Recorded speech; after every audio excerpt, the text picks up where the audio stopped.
Hello बच्चों। यार आज हम लोग का टॉपिक है मैट्रिसेस।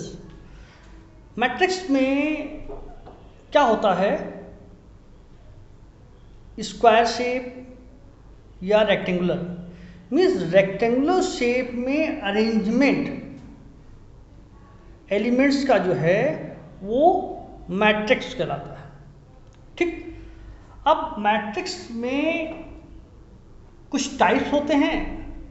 इस वीडियो में हम लोग ये डिस्कस करेंगे कि वो क्या टाइप्स हैं और ये मैट्रिक्स का प्रोसेस क्या है, क्या मैट्रिक्स है, इसको समझेंगे। देखिए क्या होता है कि कोई भी ये रेक्टेंगुलर शेप में अगर कोई भी ऐसी सिस्टम दिया हो जिसमें एलिमेंट जो हैं वो जैसे A B C D E F है ना, जी एच आई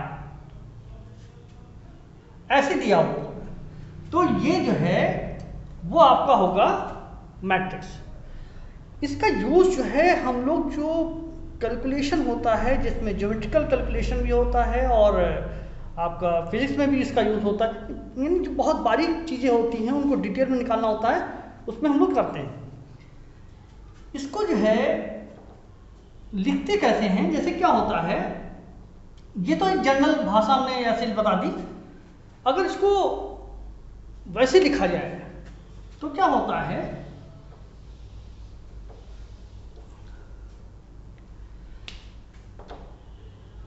ये एलिमेंट है जैसे ए और आई जे, हमने सिंगल एलिमेंट लिया है, इसमें कई हो सकते हैं। और ये जो शो करता है m इंटू एन, ये शो करता है आपका इसका ऑर्डर। अब जैसे क्या हुआ कि एक थोड़ा सा हम लोग इसको समझ लेते हैं, फिर उसके बाद आगे इस पर हम लोग चलेंगे। तो जैसे क्या हुआ कि मान लीजिए ये आया आपका, जैसे ये है, तो हम अगर A11 की बात करें, A11, A12, A13, A21, A how much 22, A23, A31, A32, A33। तो अगर ऐसे बात करें तो ये देखो, ध्यान दो, रो कॉलम, रो हमेशा पहले कॉलम बाद में, तो रो कॉलम, रो कॉलम, ठीक है ना। तो यहां पर क्या हुआ कि ये first row first column, first row first column, first row second column, ठीक है ना, फर्स्ट रो थर्ड कॉलम। ठीक, तो इस तरीके से कुछ इसका अरेंजमेंट होता है। इसमें कंस्ट्रक्शन भी पूछा जाता है आपसे, तो कंस्ट्रक्शन की बात हम अगर टाइम मिलेगा तो इसी में बता देंगे, अगर ज़्यादा लंबा होने लगेगा तो भैया नेक्स्ट उसमें बताएंगे। अभी फिलहाल इसको ये देख लेते हैं कि आगे इसका जो प्रोसेस है क्या है, मतलब जो टाइप्स हैं वो देख लेते हैं पहले, ठीक है ना। तो ये तो बात हो गई। अब थोड़ा सा हम लोग टाइप पे देख लेते हैं। टाइप क्या है यार, टाइप में है जैसे हॉरिजॉन्टल, पहला आपका टाइप है। तो हॉरिजॉन्टल में क्या है कि कभी भी कोई भी एलिमेंट, जैसे ये एलिमेंट्स जो इनका वो हो, तो इसमें क्या होता है, m, ध्यान दीजिए, m is less than n, यानी कहने का मतलब ये है कि नंबर ऑफ रोज है ना, number of rose, number of columns से किसी भी उसमें कम है तो वो क्या है, वो हॉरिजॉन्टल मैट्रिक्स है।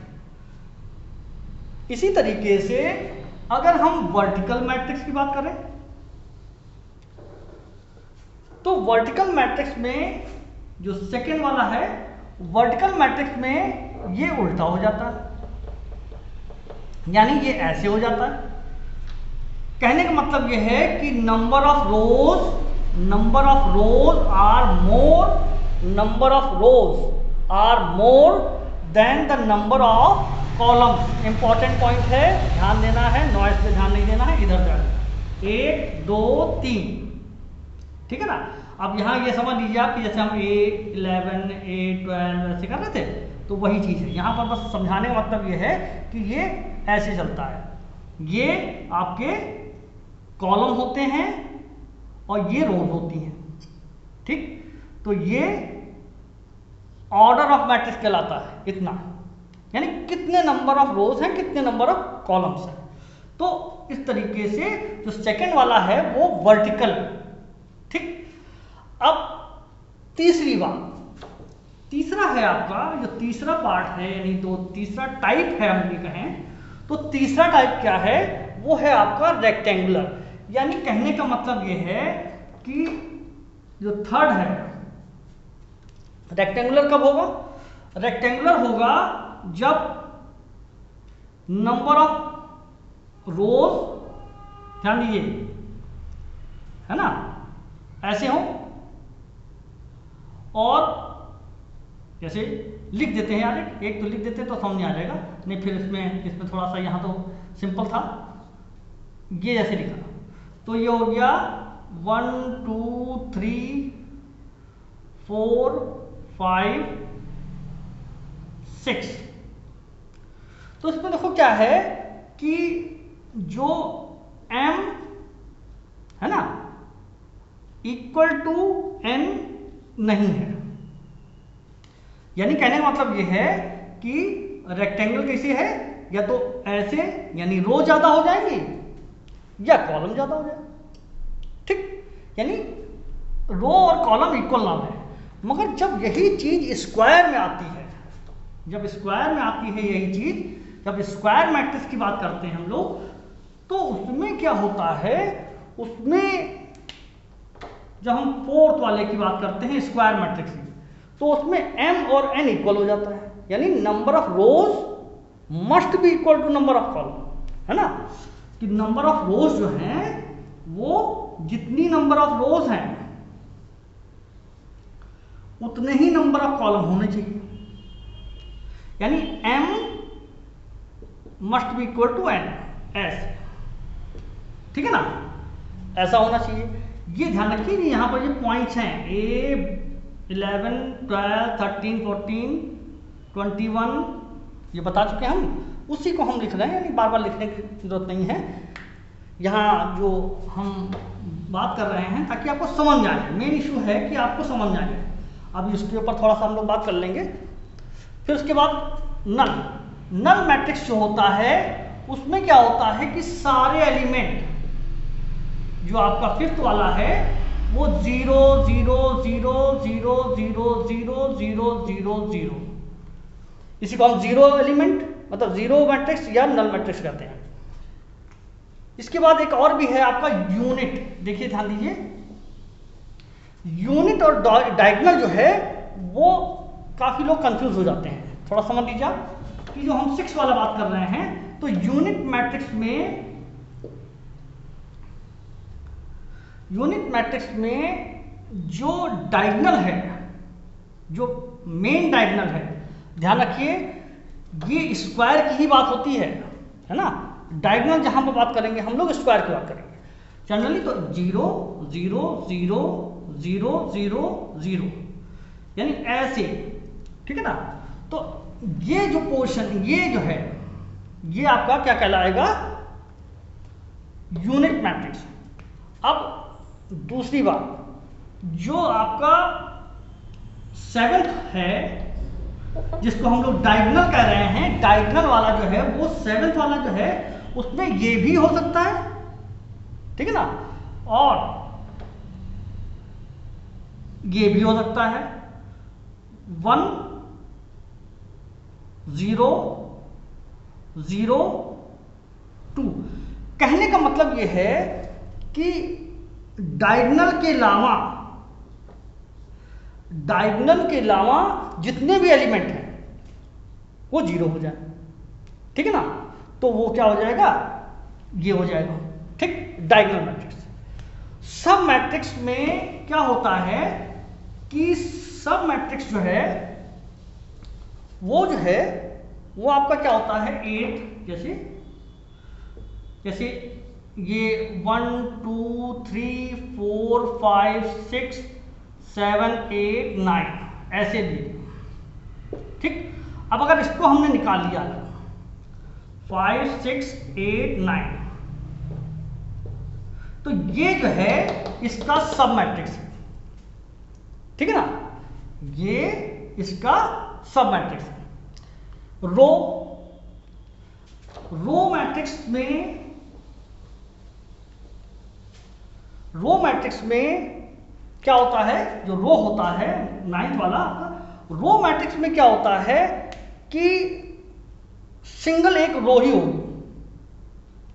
कॉलम मैट्रिक्स में सिंगल एक कॉलम होगा, जैसे वो ऐसे दिया हुआ है 1 2 3 4 5, ये कितने भी हो सकते हैं, यानी कॉलम कितने भी हो सकते हैं, मगर रो एक ही है, ठीक है।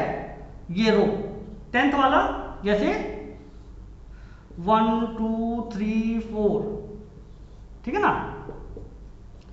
ये इसमें क्या है कि कॉलम एक ही है, रोज कितनी भी हो सकती हैं, ठीक। तो ये तो हो गया इस तरीके से कि ये क्या सिस्टम था, यानी जो आपकी टाइप थी। अब थोड़ा सा इसको थोड़ा सा देख लेते हैं आप, तो क्योंकि फिर नेक्स्ट उसमें जो है आगे कुछ शुरुआत करेंगे तो मजा आएगी। जैसे क्या होता है, जैसे ऐसे मान लीजिए हमको कंस्ट्रक्शन दे दिया जाए, हमको दिया जाए कि जो सिस्टम है वो 2i + j का है, ऐसा दे दिया, क्या कहना है कंस्ट्रक्ट द मैट्रिक्स। तो अब इसको ध्यान दीजिए, तो A11 A12 A13 A यहाँ पर 21 A22 A how much 23, आगे ज़्यादा नहीं लिखते हैं, बस ऐसे समझा देते हैं। तो जैसे इसको अगर लिखना है, तो जैसे इस एलिमेंट की बात करें तो ये कैसे आएगा, 2 इंटू रो, ध्यान दो, प्लस कॉलम, तो ये हो गया 2 + 1 3, यानी ये 3 हो गया। इसी तरीके से इसको बात करें तो ये हो जाएगा 2 12 निकालेंगे, तो 12 निकालेंगे तो 2 इंटू 1 + 2 मीन्स 4। इसकी बात करेंगे तो ये निकालेंगे 2 इंटू 1 + 3, ये हो जाएगा 5। अगर इसकी बात करें तो ये हो जाएगा 2 इंटू 2 i + 1, ये भी 5 होगा, है ना, 4 + 1। तो इस तरीके से ये कंस्ट्रक्शन होता है जब कभी दिया जाता है। बाकी का हम लोग बात करेंगे नेक्स्ट वीडियो में, बाकी वहाँ से करते जाओ, कहीं जाना तो है नहीं, रहना गरीब पे है, तो भैया कुछ कर लो, है ना। एग्ज़ाम से छुट्टी नहीं मिलेगी, एग्ज़ाम तो होगा ही होगा। तो मिलते हैं नेक्स्ट वीडियो में, थैंक यू।